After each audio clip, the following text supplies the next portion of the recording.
وأشهد أن سيدنا وحبيبنا وحبيب ربنا وشفيعنا وسندنا ومولانا محمدا عبده ورسوله أرسله الله تعالى بالحق إلى الناس كافة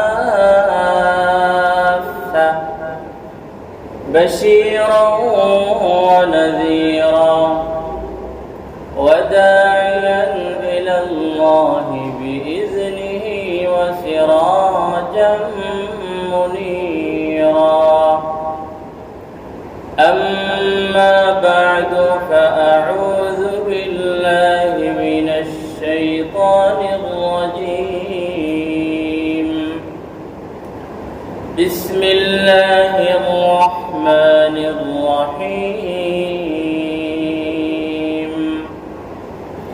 وقضى ربك ألا تعبدوا إلا إياه وبالوالدين إحسانا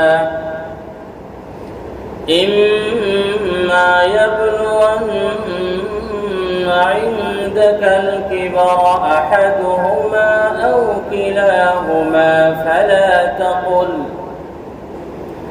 فلا تقل لهما أف ولا تنهرهما وقل لهما قولا كريما واخفض لهما جناح الذل من الرحمة وقل رب ارحمهما كما ربياني صغيرا. وعن أبي الدرداء رضي الله عنه قال: سمعت رسول الله صلى الله عليه وسلم: الوالد أوسط أبواب الجنة، فإن شئت فأضع ذلك الباب أو احفظ. رواه الإمام الترمذي رحمه الله وكثير من غيره من أئمة الحديث. يا رب صل على النبي وآله ما فاض نبع بالجداول أو جرى. يا رب صل على النبي محمد ما شج جرح في سبيلك وانبرى. صلى عليك الله في عليائه ما صاح داع للأذان وكبرا. صلى عليك الله يا خير الورى تعداد حبات الرمال وأكثرا. صلى عليك الله ما غيث هما فوق السهول وبالجبال وبالقرى. صلوا على المختار أحمد إنه أزكى الأنام وخير من وطئ الثرى. بارك الله لي ولكم في القرآن العظيم ونفعني وإياكم بالآيات والذكر الحكيم، ونحن على ذلك من الشاهدين والشاكرين، والحمد لله رب العالمين. صلى الله على سيدنا ومولانا محمد وعلى آله وأصحابه وسلم. صلى الله على سيدنا ومولانا محمد وعلى آله وأصحابه وسلم. صلى الله على سيدنا ومولانا محمد وعلى آله وأصحابه وسلم পরবর্তীকার আলমের আলিশান শাহী দরবারে লাখ করোড় শুকর, তিনি আমাদেরকে হজের মাস জিলহজ মাসের তৃতীয় জুমাবারে সালাতুল জুমা আদায় করার উদ্দেশ্যে তার পবিত্র ঘর মসজিদে আসার, নামাজের অপেক্ষায় অপেক্ষমান হয়ে বসার তৌফিক দিয়েছেন। আলহামদুলিল্লাহ।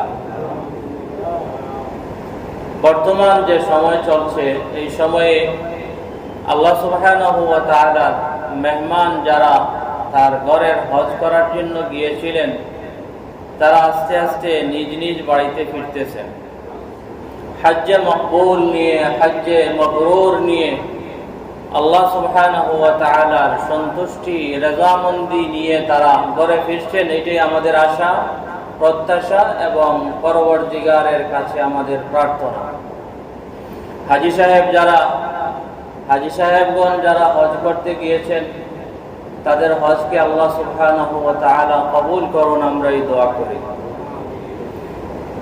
হজ, নামাজ, রোজা সহ বিভিন্ন যে ইবাদত করি, আমরা এই ইবাদতগুলির আমাদের মূল মকসদ হচ্ছে রেজায়ে খুদাবন্দি, আল্লাহ সুবহানাহু ওয়া তাআলার সন্তুষ্টি অর্জন, আল্লাহ সুবহানাহু ওয়া তাআলার আনুগত্য করা, ইতাআতে মাওলা, রেজায়ে খুদাবন্দি। আর বান্দা যখন ইতাআতে মাওলা করে, মাওলার আনুগত্য করে, তখন মাওলা তার উপর রাজি এবং সন্তুষ্ট হন। আর যখন মাওলা কোনো বান্দার উপর রাজি খুশি হন, তখন সেই বান্দার উপরে আল্লাহর পক্ষ থেকে রহমত এবং বারাকা আসে, রহমত আসে, বরকত আসে। আর যে ব্যক্তি এই দুনিয়াতে আল্লাহ সুবহানাহু ওয়া তাআলার সন্তুষ্টি অর্জন করতে পারে, দুনিয়াতেও সে শান্তিতে থাকবে আর আখিরাতেও সে শান্তিতে থাকবে। শান্তির ঘর, আল্লাহর রহমতের ঘর, জান্নাতের বাসিন্দা হবে। আর জাহান্নাম থেকে রক্ষা পাবে, নাজাত পাবে। এগুলি হচ্ছে আমাদের জীবনের সমস্ত সাধনার মূল মকসদ। সবার উপরে সবচেয়ে বড় মকসদ হচ্ছে মাওলার ইতাআত, মাওলার আনুগত্য করা, মাওলারে রাজি করা, মাওলার সন্তুষ্টি অর্জন করা। আর মাওলার সন্তুষ্টি অর্জন করলে দুনিয়াতেও শান্তির জীবন পাওয়া যাবে, আখিরাতের মধ্যেও শান্তির জীবন পাওয়া যাবে। দুনিয়াতে একজন ব্যক্তি তার শান্তি প্রশান্তির জীবন পাবে, আর আখিরাতের মধ্যেও আল্লাহ সুবহানাহু ওয়া তাআলার রহমতের ঘর জান্নাতে প্রবেশ করতে পারবে ইনশাআল্লাহ। তা আমরা আমাদের মধ্য থেকে যে সমস্ত সৌভাগ্যবান ভাই বেরাদর গিয়েছিলেন হজ করতে, তাদের কেউ কেউ ফিরে এসেছেন, আবার কেউ কেউ হয়তো রাস্তায় আছেন, আবার কেউ কেউ হয়তো এখনো মক্কা মুকাররমায় অথবা মদিনা মুনাওয়ারায় আছেন। তারা তো হজ করে আসছেন। যদি সঠিকভাবে হালাল মাল দিয়ে শরীয়ত সম্মতভাবে যদি হজ করে থাকেন, তাহলে নবীজি সাল্লাল্লাহু আলাইহি ওয়াসাল্লামের পক্ষ থেকে সুসংবাদ হচ্ছে, ওয়াল হজ্জুল মাবরুর লাইসা লাহু জাযাউন ইল্লাল জান্নাহ। একটি মকবুল হজের জাযা এবং প্রতিদান জান্নাতি হতে পারে। আরেকটি হাদিসের মধ্যে আসছে, নবীজি সাল্লাল্লাহু আলাইহি ওয়াসাল্লাম ইরশাদ করেছেন, মান হাজ্জা লিল্লাহি ফালাম ইয়ারফুস ওয়া লাম ইয়াফসুক রাজআ কায়াউমি ওয়ালাদাতহু উম্মুহু আও কামা ক্বালা an-নবী সাল্লাল্লাহু আলাইহি ওয়াসাল্লাম।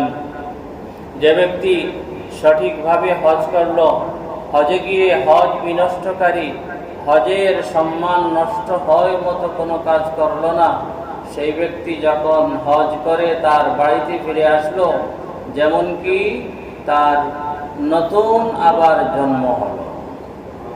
মা যেদিন জন্ম দিয়েছিল তাকে, তার ভূমিষ্ঠ হওয়ার দিন, দুনিয়াতে যেদিন এসেছিল সেই দিন যেরকম সে একদম নিষ্পাপ ছিল, হজ থেকে যখন ফিরে আসবে তখন তার অবস্থা সেরকম হয়ে যাবে। সুতরাং বলা যায়, যারা মকবুল হজ করেছেন তাদের নতুন জীবন শুরু হচ্ছে। সেই নতুন জীবনকে সাজাতে হবে সেই রকম। নতুন জীবনকে সাজাতে হবে সেই রকম, যাতে মৃত্যুর আগ পর্যন্ত জান্নাতি মানুষের অভ্যাস, জান্নাতি মানুষের আমল, জান্নাতি মানুষের গুণাগুণ ভিতরে থাকে। যদি হজ করার পর হজ করে এসে যদি আবার আগের মতো হয়ে যায়, তাহলে তো আর হলো না। আমাদের মূল টার্গেট হচ্ছে আমরা ঈমান নিয়ে দুনিয়া থেকে বিদায় হব, আর ঈমান নিয়ে আমল নিয়ে বিদায় হলে চিরস্থায়ী সুখ শান্তির ঘর জান্নাতে প্রবেশ করব। সুতরাং কিছু আমল করলাম, পরে আবার এমন কিছু করে ফেললাম যার কারণে আমার আমল নামা আবার মলিন হয়ে গেল, সেরকম করলে হবে না। তো আমাদের এই যে এত সাধনা, এত মেহনত, এত যুদ্ধ মুজাহাদা, এর মূল মকসদ হচ্ছে ইতাআতে মাওলা এবং রেজায়ে খুদাবন্দি। তো যারা হজে যেতে পারেন নাই, তারা হয়তো বলতেছেন, হাই রে হায়, আমরা তো এরকম হজে যাওয়ার সুযোগ পেলে আল্লাহর সন্তুষ্টি নিয়ে আমরা ফিরতাম অন্যান্য হাজিদের মতো। কিন্তু এখানে বাবার বিষয় হচ্ছে, শুধু শুধু হজ একমাত্র আল্লাহর সন্তুষ্টি অর্জন করার পথ নয়, বরং আল্লাহ সুবহানাহু ওয়া তাআলা অনেক পথ রেখেছেন হজ ছাড়াও, যে পথে চললে আল্লাহর সন্তুষ্টি অর্জন করা যায়, যে পথে চললে জান্নাতের পথ সুগম হয়, যে পথে চললে জান্নাতি হওয়া যায়।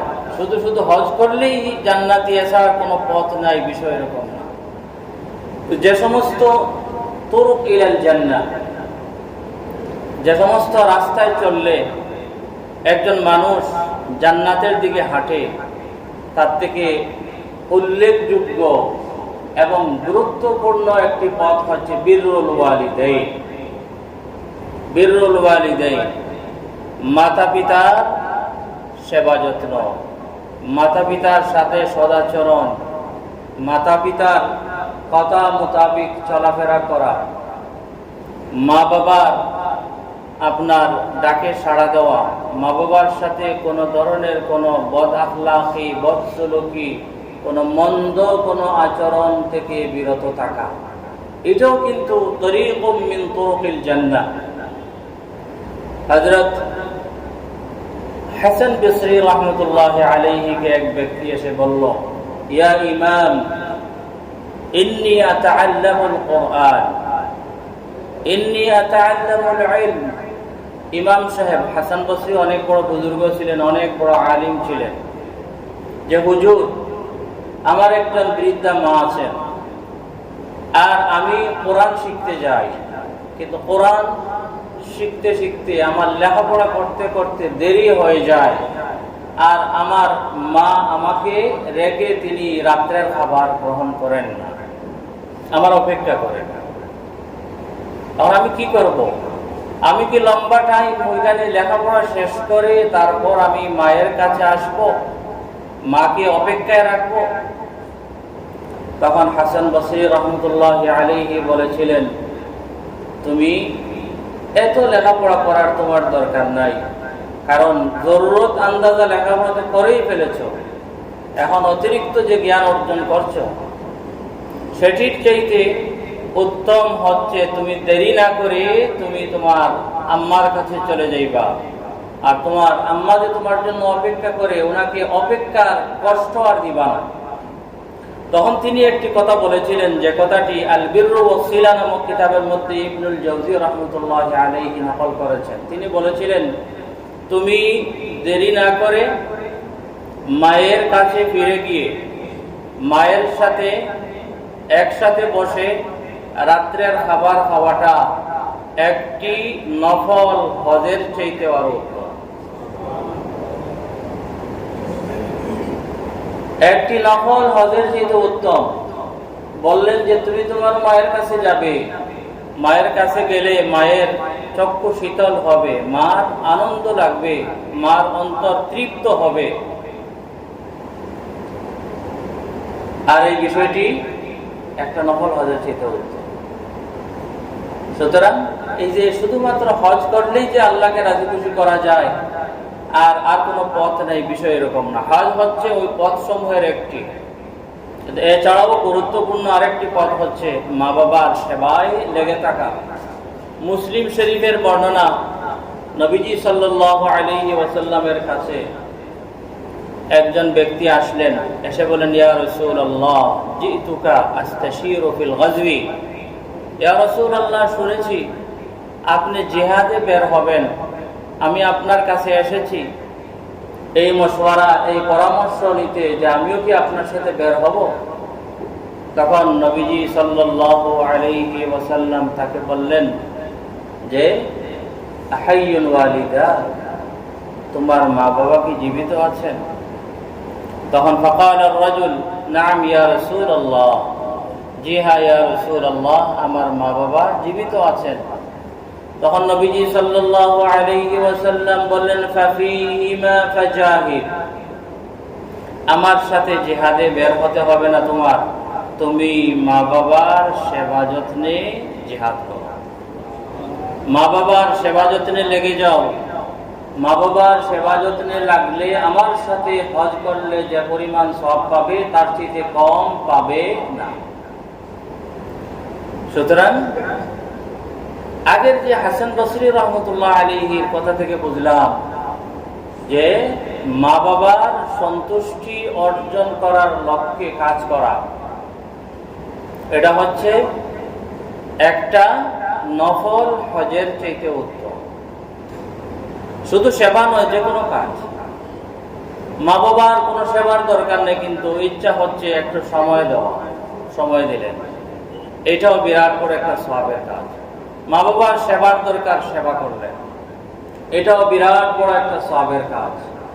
মা বাবায় আসতে বললেন, আসলেন, এটাও বিরাট বড় একটা সওয়াবের কাজ। তাই নবীজি সাল্লাল্লাহু আলাইহি ওয়াসাল্লাম এর কাছে যখন ব্যক্তি আসলেন জিহাদে যাওয়ার জন্য, নবীজি বললেন তোমার মা বাবা আছেন?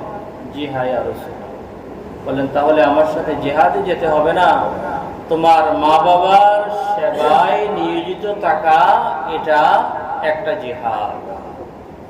আমরা অনেক সময় দেখা যায় বিভিন্ন নেক আমল করার প্রতি আগ্রহী হই, আগ্রহী হওয়ার কথা। যে কোনো নেক আমলের ক্ষেত্রে আমাদের আগ্রহী হওয়াটাই, এটাই হচ্ছে আমাদের ইমানি চাহিদা। কিন্তু দেখা যায় শুধু আমরা নামাজ, রোজা, হজ, যাকাত এগুলোর ক্ষেত্রে আমাদের কেউ কেউ আগ্রহী থাকে, আর মা বাবা, আত্মীয় স্বজন, ভাই বেরাদর ওদের ক্ষেত্রে একেবারে উদাসীন থাকে। হযরত হাসান বসরি রহমতুল্লাহর কথা থেকে শুনলাম যে ওইখানে গিয়ে আপনার ইসলামী শিক্ষায় সময় কাটানো এর চাইতে মা যে অপেক্ষা করছেন, মায়ের কাছে গিয়ে মায়ের সন্তুষ্টি অর্জন করে মাকে সান্ত্বনা দেওয়াটা, এটা অনেক বড় একটা কাজ, এমনকি নফল হজের চাইতে উত্তম। আরেকটি হাদিসের মধ্যে আসছে, একবার একজন সাহাবী আসছেন, আসিয়া বলছেন ইয়া রাসূলুল্লাহ, আমি আসছি আপনার সাথে জিহাদে যাব। তো নবীজি জিজ্ঞাসা করলেন তোমার মা বাবাকে কোন অবস্থায় রেখে আসছো? বলেন ইয়া রাসূলুল্লাহ, তারা তো অনুমতি দেন নাই, তারা অনুমতি দেন নাই। তারা, আমি যখন ঘর থেকে বের হয়ে আসছি তখন তারা কান্নাকাটি করছিলেন। তখন নবীজি বললেন ফিরে যাও, ফিরে যাও, মা বাবাকে যেরকম কাঁদাইয়া আসো সেরকম হাসাইয়া আসো। মা বাবাকে কাঁদাইয়া কোনোদিন কখনো কোনো সন্তান তার জীবনের শেষ মুহূর্ত পর্যন্ত সুখ শান্তি ধরে রাখতে পারবে না। হয়তো সাময়িক কিছুদিন সুখ শান্তি পাবে, কিন্তু তার এই দুনিয়া থেকে বিদায় হওয়ার আগে তার লাঞ্ছনা, বঞ্চনা এগুলো অবশ্যই তার সামনে আসবে।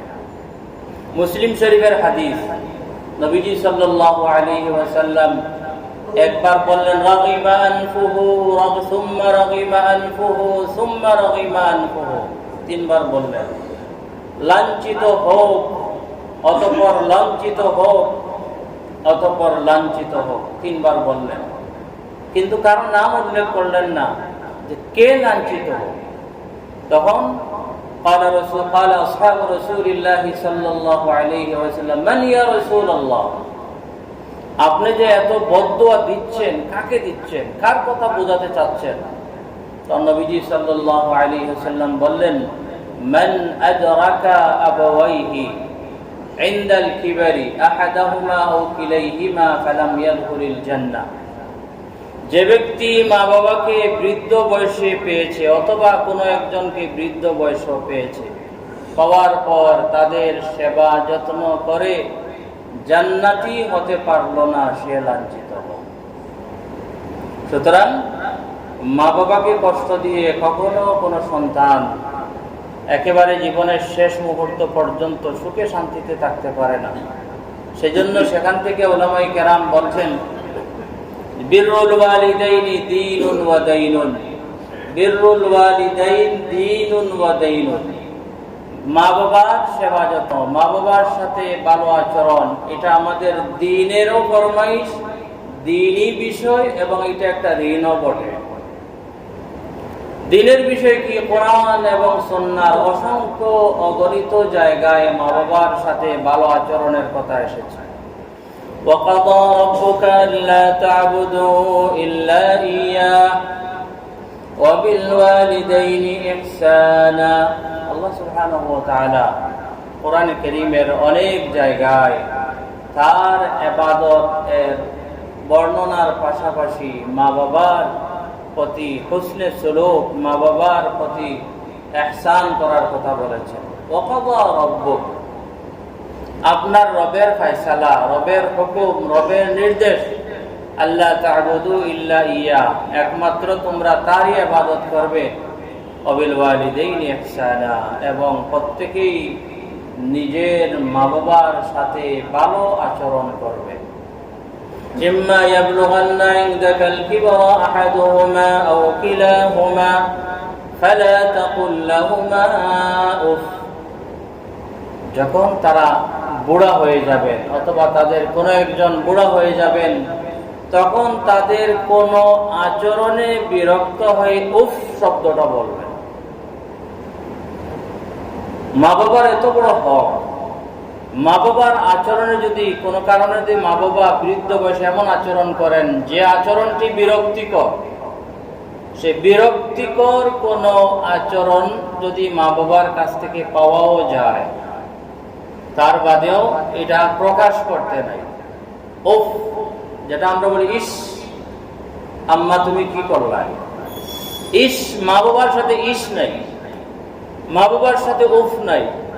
সবর করা এবং তাদের পিছনের জিন্দেগিতে তারা আপনাকে আমাকে যা দিয়েছেন সেটা চিন্তা করে তাদের যত প্রকারের যত ভুল আছে, যত প্রকারের যত বিরক্তিকর আচরণ আছে, মনে করতে হবে এগুলো একটা লবণের দুই সাইড দানার মতো। আর আপনার জন্য আপনার মা বাবা যা করেছেন সেটি হচ্ছে সাগরের পানির মতো, সাগরের পানির মতো। তো তাদের অন্যরকম আচরণকে তারা আপনার প্রতি যে সেবা যত্ন দিয়েছিলেন, সেই সেবা যত্নের সাগরের পানিতে ছেড়ে দিলে কিছুই হবে না, কিছুই হবে না। সেজন্য মা বাবার থেকে যদি কখনো কোনো বিরক্তিকর আচরণ যদি কোনো সন্তান পায়, সাথে সাথে সেইটা ভাববে আমার আল্লাহ বলেছেন যে মা বাবার সাথে উফ বলতে নাই। এক নাম্বার, মা বাবার সাথে উফ ইস এগুলা বলতে নাই, মা বাবার কথায় মা বাবার আচরণে বিরক্তিবোধক শব্দ প্রকাশ করতে নাই। দুই নম্বর হচ্ছে, আজকে হয়তো তারা বুড়া হয়েছেন, মেজাজ একটু কিটকিটা মেজাজ হয়েছে, হ্যাঁ, কিন্তু তাদের এই আচরণ এমন যে এটা লবণের দুই সাইড দানার মতো। আর আমাকে ছোট থেকে বড় করেছেন, তারা যে সেবা যত্ন করেছেন, যে কষ্ট করেছেন, সেটি হচ্ছে সাগরের পানির মতো। সুতরাং সাগরের পানিতে, পুকুরের পানিতে যদি লবণ দুই সাইড ছিটা ফেলে দেওয়া হয়, তাহলে তো লবণ এমনিতেই নিমিশেই শেষ হয়ে যাবে।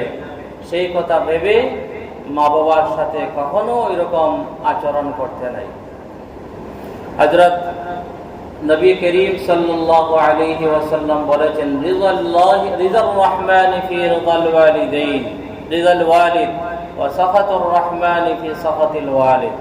তুমি আল্লাহ পাকের সন্তুষ্টি অর্জন করার জন্য তুমি মক্কা মুকাররমায় যাচ্ছ, মদিনা মুনাওয়ারায় যাচ্ছ, ভালো কথা। কিন্তু যদি তোমার মা বাবা তোমার প্রতি যদি সন্তুষ্ট না হন, তাহলে মক্কা মুকাররমায় গিয়েও আল্লাহকে সন্তুষ্ট করে আসতে পারবে না। মদিনা মুনাওয়ারায় গিয়ে, এমনকি তুমি বাতাসেও যদি দৌড়াও, আসমানে উঠে যাও, কিন্তু যদি মা বাবাকে রাজি খুশি করতে পারো না তোমার আচরণ দ্বারা, তোমার সেবা যত্ন দ্বারা, তাহলে আল্লাহ পাক রব্বুল আলামিন তোমার উপর সন্তুষ্ট হবেন না বলে নবীজি সাল্লাল্লাহু আলাইহি ওয়াসাল্লাম বলেছেন। রিদার রহমান, রহমানের সন্তুষ্টি ফি রিদাল ওয়ালিদ, মাতা পিতা সন্তুষ্টির মধ্যে আপনার রয়েছে। ও সাখাতুর রহমান ফি সাখাতি আল ওয়ালিদ ওয়া সাখাতুর রাব্বি ফি সাখাতিল ওয়ালিদ। আর যদি মা বাবা যদি অসন্তুষ্ট থাকেন তাহলে আল্লাহ পাকও অসন্তুষ্ট, কারণ আল্লাহ পাক সৃষ্টি করেছেন আমাদেরকে, কিন্তু মা বাবার মাধ্যমে সৃষ্টি করেছেন। আল্লাহ পাক হচ্ছে হুয়াল খালিক, আর মা বাবা হচ্ছেন আল্লাহ পাক রব্বুল আলামিন যে সৃষ্টি করেছেন সেই সৃষ্টির মাধ্যম মা বাবা। সেজন্য আল্লাহ সুবহানাহু ওয়া তাআলা কোরআনের অনেক জায়গায় তার ইবাদতের পাশাপাশি মা বাবার প্রতি ইহসান করার কথাও বলেছেন। কারণ আল্লাহ সুবহানাহু ওয়া তাআলা আল ইহসানা ইলাল ওয়ালিদাইনি বিতাওহীদিহি সুবহানাহু ওয়া তাআলা ফি কাসীরিন মিন আল আয়াতিল কুরআনিয়া, কোরআনে কারীমের অনেক আয়াতে আল্লাহ সুবহানাহু ওয়া তাআলা তার ইবাদতের বর্ণনার সাথে সাথে মা বাবার প্রতি ইহসান করার কথাও বলেছেন। আমরা অনেকেই জান্নাতে যেতে চাই, কিন্তু নবীজি বলেছেন যে আল ওয়ালিদু আওসাতু আবওয়াবিল জান্নাহ, ব্যক্তি কোন ঘরে ঢুকবে শুধু পিছন থেকে, ডান থেকে, বাম থেকে খালি দরজা ঢুকায়, আর সোজা দরজা দিয়ে আসতে চায় না। তো নবীজি সাল্লাল্লাহু আলাইহি ওয়াসাল্লাম বলেছেন মা বাবা হচ্ছেন জান্নাতের মিডিলের দরজা, জান্নাতের সোজা দরজা, জান্নাতের একেবারে সহজ দরজা হচ্ছে মা বাবা। কিন্তু আমরা এদিক সেদিক থেকে জান্নাতে প্রবেশ করতে চাই, কিন্তু সোজা যেটা সেদিকে আমরা অনেকেই যেতে চাই না। তা আমাদের বাংলাদেশে বর্তমানে যে ঘটনাগুলি ঘটছে এগুলা কিন্তু খুবই একটা যেগুলি বর্ণনার বাহিরে, এগুলো এখানে আমি বর্ণনা করতে চাচ্ছি না, এগুলো বর্ণনা করেই যায় না যে অবস্থা হয়েছে। আগে শুনতাম ইউরোপ কান্ট্রিতে বৃদ্ধাশ্রম এর কথা, এখন আমাদের বাংলাদেশেও চলে আসছে, এগুলা বাংলাদেশেও এগুলা হয়ে গেছে। মা বাবা এত কি মূল্যহীন হয়ে গেলেন যে বৃদ্ধ বয়সে তাদেরকে আপনার চোখের সামন থেকে সরাইয়া বৃদ্ধাশ্রমে দিয়ে দিবেন। কিন্তু বাংলাদেশে এগুলা শুরু হয়ে গেছে, আর আরো অনেক কিছু, কত কিছু ঘটছে।